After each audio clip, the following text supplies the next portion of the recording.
Hi ನಮಸ್ತೆ ಎಲ್ಲರಿಗೂ welcome back to Aira Samyuktha channel. ನಾವು ಮುದ್ದೆ, ಬೆಳಗ್ಗೆ ಅನ್ನ ಸಾರು ಮತ್ತು ಮೊಳಕೆ ಹುಳಿ ಕಾಳು ಪಲ್ಯ, ಹಾಗೆ ಸ್ವಲ್ಪ ಮೀನು ಸಾರು ಜೊತೆ ಇವನ್ನೆಲ್ಲ ತಿಂದು ನಾನು ಹೆಸ್ರುಬೇಳೆ ಪಾಯಸ ತಿನ್ಬೇಕು ಅಂದ್ಕೊಂಡೆ. ಹಾಗಾಗಿ ಹೆಸ್ರುಬೇಳೆ ಪಾಯಸ ಮಾಡಬೇಕು ಅಂತ ಕಾಯಿನ ತುರ್ಕೊಂಡು ಓಕೆನಾ, ಎಳ್ಗೆ ಮಣೇಲಿ ತುರಿತಾ ಇದ್ದೀನಿ ನೋಡಿ.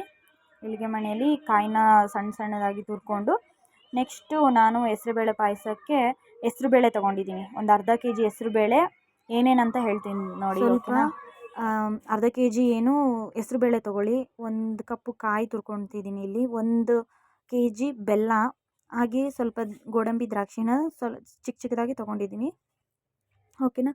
ಈಗ ಒಂದು ಬಾಣಲಿಲಿ ಸ್ವಲ್ಪ ಎಣ್ಣೆ ಹಾಗೆ ಸ್ವಲ್ಪ ತುಪ್ಪ ಮಿಕ್ಸ್ ಮಾಡಿ, ಅದರಲ್ಲಿ ನಾನು ಬಾಣಲಿ ಸ್ವಲ್ಪ ಬಿಸಿಯಾಗಿದೆ, ಅದರೊಳಗಡೆ ಇವಾಗ ಗೋಡಂಬಿ ದ್ರಾಕ್ಷಿ ಹಾಕ್ಕೊಳ್ತಾ ಇದ್ದೀನಿ. ನೀವು ನೋಡ್ತಿರ್ಬೋದು, ಗೋಡಂಬಿ ದ್ರಾಕ್ಷಿ ಸಣ್ಣ ಸಣ್ಣದಾಗಿ ಕಟ್ ಮಾಡಿ ಇಟ್ಟಿದ್ದೀನಿ ಓಕೆನಾ. ಈಗ ಸ್ವಲ್ಪ ಮೀಡಿಯಮ್ ಫ್ರೈಯಲ್ಲಿ ಫ್ರೈ ಮಾಡ್ಕೊಳ್ಳಿ. ಅದು ಫ್ರೈ ಆಗಿದ ಕೂಡಲೇ ಒಂದು ಯಾವುದಾದ್ರು ಪಾತ್ರೆಯಲ್ಲಿ ಸಣ್ಣದಾಗಿ ತೆಗೆದಿಟ್ಕೊಳ್ತಾ ಇದ್ದೀನಿ ಓಕೆ. ಈಗ ಅದೇ ತುಪ್ಪದ ಬಾಣಲಿ ಏನಿರುತ್ತಲ್ವ, ಅದರಲ್ಲೇ ಅರ್ಧ kg ಹೆಸ್ರುಬೇಳೆನೂ ಕೂಡ ಹಾಕ್ಕೊಂಡು ಫ್ರೈ ಮಾಡ್ಕೊಳ್ಳೋಣ ಓಕೆನಾ. ಅದನ್ನು ಫ್ರೈ ಮಾಡಿಕೊಂಡ್ರೆ ಚೆನ್ನಾಗಿ ಹೆಸ್ರುಬೇಳೆ ಪಾಯಸ ಬರುತ್ತೆ, ಸರಿನಾ. ನೋಡಿ, ಈಗ ಫ್ರೈ ಆಗ್ತಿದೆ. ಹೀಗೆ ಕೈ ಬಿಡ್ದೇ ಸ್ವಲ್ಪ ಹೊತ್ತು ತಿರುಗಿಸ್ಕೊಳ್ತಾ ಇರಿ, ಅದು ಸೀದೋಗಿಬಿಡಬಾರ್ದು. ಈಗ ಫ್ರೈ ಆಗಿದೆ ನೋಡಿ. ನೆಕ್ಸ್ಟು ನಾನಿಲ್ಲಿ ಹಾಲು ತೊಗೊಂಡಿದ್ದೀನಿ. ಅದೇ ಆವಾಗ ಕಾಯಿ ತುರಿದ್ವಲ್ಲ, ಅದು 1 kg ಬೆಲ್ಲ ಕುಟ್ಟಿ ಪುಡಿ ಮಾಡಿಟ್ಟಿದ್ದೀನಿ. ಹಾಗೆ ಫ್ರೈ ಆಗಿರುವಂತಹ ಗೋಡಂಬಿ ದ್ರಾಕ್ಷಿ. ಈಗ ನೋಡಿ, ಒಂದು ಕುಕ್ಕರಲ್ಲಿ ನಾನು ಹೆಸ್ರುಬೇಳೆನ ಹಾಕಿ ನೀರು ಹಾಕಿ ಬೇಯಿಸ್ಕೊಳ್ತಾ ಇದ್ದೀನಿ ಇವಾಗ ಓಕೆನಾ. ಕುಕ್ಕರ್ ಲಿಡ್ ಮುಚ್ಚಿ ಸ್ವಲ್ಪ ಹೊತ್ತು ವಿಷಲ್ ಆಗೋ ತನಕ ಬಿಡೋಣ. ಅದಾದಮೇಲೆ ಇನ್ನೊಂದು ಪಾತ್ರೆಯಲ್ಲಿ ಸ್ವಲ್ಪ ನೀರು ಹಾಕ್ಕೊಂಡು ಬೆಲ್ಲನ ಕಾಯಿಸ್ಕೊಳ್ಳೋಣ. ಬೆಲ್ಲ ಕರಗೋ ತನಕ ಬೇಯಿಸ್ಕೊಳ್ಬೇಕು, ಸರಿನಾ. ಈಗ ಬೆಲ್ಲ ಕರಗ್ತಾ ಇದೆ ನೋಡಿ. ಕರಗಿದ ಮೇಲೆ ನೋಡಿ, ಇವಾಗ ಒಂದು ಸ್ವಲ್ಪನೂ ಗಂಟಿಲ್ಲ, ಬೆಲ್ಲದ ಉಂಡೆಗಳಿಲ್ಲ, ನೀಟಾಗಿ ಕರಗಿದೆ. ಈ ರೀತಿ ಆದರೆ ಸಾಕು. ಈ ರೀತಿ ನಾನು 2 ಪಾತ್ರೆಯಲ್ಲಿ ಇಟ್ಕೊಂಡು ಅಡುಗೆ ಮಾಡ್ತಾಯಿದ್ದೀನಿ ಓಕೆನಾ. ಒಂದು ಪಾತ್ರೆಯಲ್ಲಿ ಬೆಲ್ಲ ಕಾಯಿಸ್ಕೊಳ್ತಿದ್ದೀನಿ, ಇನ್ನೊಂದು ಪಾತ್ರೆಯಲ್ಲಿ ಹೆಸ್ರುಬೇಳೆ ಪಾಯಸಕ್ಕೆ ಹೆಸ್ರುಬೇಳೆನ ಬೇಯಿಸ್ಕೊಳ್ತಾ ಇದ್ದೀನಿ ನೋಡಿ. ಇವಾಗ ವಿಷಲ್ ಆಗಿದೆ ಅಲ್ವಾ, ವಿಷಲ್ ಆಗಿದೆ ನೋಡಿ, ನೀವು ನೋಡ್ತಾ ಇರ್ಬೋದು ಹೆಸ್ರುಬೇಳೆ ಬೆಂದಿದೆ.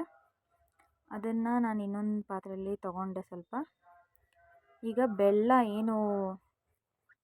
ಕಾದಿದೆ ಅಲ್ವಾ, ಚೆನ್ನಾಗಿ ಕರಗಿದೆ ಅಲ್ಲ, ಅದನ್ನು ಒಂದು ಶೋಧಿಸ್ಕೊಳ್ಬೇಕು ಓಕೆನಾ. ಶೋಧಿಸ್ಕೊಂಡು ಈಗ ಹೆಸ್ರುಬೇಳೆ ಪಾಯಸ ಇನ್ನೇನು ರೆಡಿ ಆಯಿತು, ಬೆಲ್ಲ ಎಲ್ಲ ಹಾಕಿರ್ತೀವಲ್ಲ, ಕಾಯಿ ಸೇರಿಸ್ಕೊಳ್ಬೇಕು. ಕಾಯಿ ಸೇರಿಸ್ಕೊಂಡು ಹಂಗೆ ಒಲೆ ಮೇಲೆ ಬಿಸಿ ಮಾಡ್ತಾನೆ ಇರಿ ಓಕೆನಾ. ಆಫ್ ಮಾಡಬಾರ್ದು ಯಾವುದೇ ಕಾರಣಕ್ಕೂ, ಅಲ್ಲೇ ಕಂಟಿನ್ಯೂ ಮಾಡ್ತಾ ಹೋಗಿ. ಹಾಲು ಸೇರಿಸ್ಕೊಂಡ್ವಿ ಅಲ್ಲ, ಅದಕ್ಕೇ ಇವಾಗ ನಾವು ಗೋಡಂಬಿ ದ್ರಾಕ್ಷಿನೂ ಕೂಡ ಸೇರಿಸ್ಕೊಳ್ಬೇಕು. ಅದಾದಮೇಲೆ ಸ್ವಲ್ಪ ಏಲಕ್ಕಿ ನೋಡಿ ಕುಟ್ಟಿ ಪುಡಿ ಮಾಡ್ಕೊತಾ ಇದ್ದೀನಿ, ಸಾಕು ಅಷ್ಟೇ, ಮೇಲೆ ಕುಟ್ಟೋದಷ್ಟೇ ನಾನು. ಈಗ ಏಲಕ್ಕಿನ ಕೂಡ ಹೆಸ್ರುಬೇಳೆ ಪಾಯಸಕ್ಕೆ ಸೇರಿಸ್ಕೊಳ್ಳೋಣ. ಇಷ್ಟಾಯಿತು ಅಂದರೆ ನಿಮ್ಮ ಕೆಲಸ ಮುಗಿಯಿತು. ಇನ್ನೇನಿದ್ರು ಅದು ಚೆನ್ನಾಗಿ ಕುದ್ದು ಸ್ಮೆಲ್ ಬರುತ್ತೆ ಘಮ, ಅಲ್ಲಿವರೆಗೂ ನಿಮಗೆ ಒಂದು ಹದ ಬರಬೇಕು, ಒಂದು ಕನ್ಸಿಸ್ಟೆನ್ಸಿ ಮೀಡಿಯಮ್.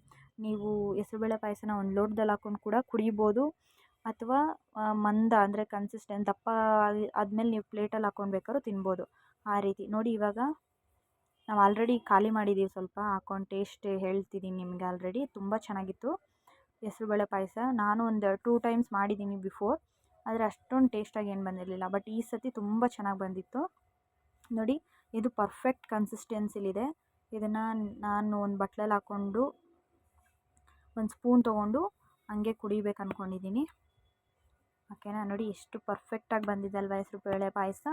ಈ ರೀತಿ ನೀವು ಮಾಡಿ ನಿಮ್ಮ ಮನೇಲಿ ಹೆಸ್ರುಬೇಳೆ ಪಾಯಸನ ಸವಿಯಿರಿ, ತುಂಬ ಹೆಲ್ದಿ. ಇವತ್ತಿನ ರೆಸಿಪಿ ಇಷ್ಟ ಆಗಿದ್ರೆ ಸಬ್ಸ್ಕ್ರೈಬ್ ಮಾಡಿ. Thank you guys.